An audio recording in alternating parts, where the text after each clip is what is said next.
So I would like to start the course here because as we move forward, there's going to be some additional information that is pertinent to this information.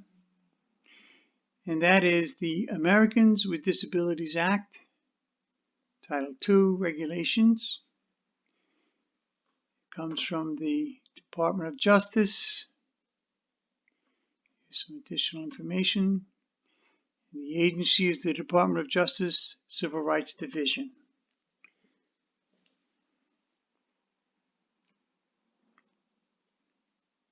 So here I'm going to give you some additional information as it pertains to us about the Americans with Disabilities Act, Title II Regulations. Let's just define disabilities within the Americans with Disability Act. Disability means, with respect to an individual, a physical or mental impairment that substantially limits one or more of the major life activities of such individual. A record of such impairment or being regarded as having such an impairment.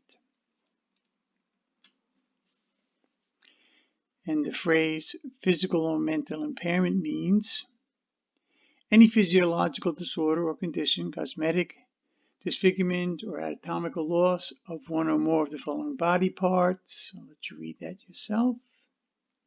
Or B, any mental or psychological disorder, such as mental retardation, organic brain syndrome, emotional mental illness, or a specific learning disability. Any mental or psychological disorder.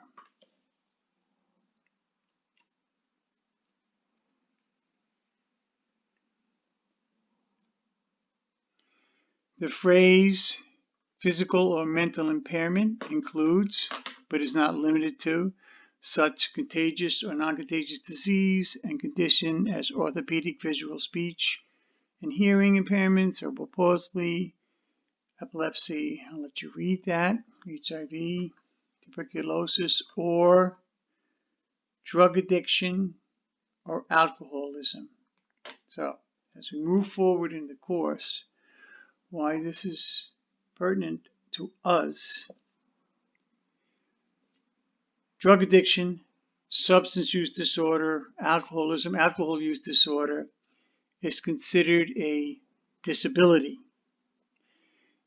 And our patients are protected under the Americans with Disabilities Act because there's a mental impairment, a psychological impairment, drug addiction, alcoholism, substance use disorder, alcohol use disorder, or with a co-occurring mental health disorder, and a lot of our patients have, co-occurring bipolar disorder, depression, anxiety disorder.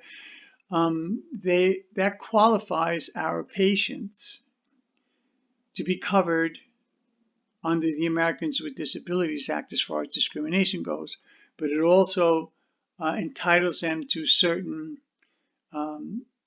benefits or programs that are provided by us or the government agencies at no charge, or there's some free resources, or no, not free, but there's no charge because they have a disability. Okay.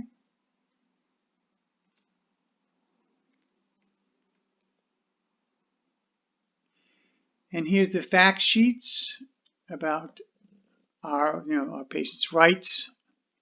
Under the Rehabilitation Act of 1973, it's a national law that protects qualified individuals from discrimination based on their disability. So this fact sheet is downloadable. You can click on the link below to give you more information about that. So I think we've established here that our patients, if they have a diagnosis and are receiving treatment for a substance use disorder, addiction, alcoholism, alcohol use disorder, or have a co-occurring mental health disorder, that is considered a disability, and they are covered under the Americans with Disabilities Act and the Rehabilitation Act of 1973 to give them some additional resources that we can provide for them, that it's no charge to them because they have a disability. Okay, so I think we've clearly established that. All right.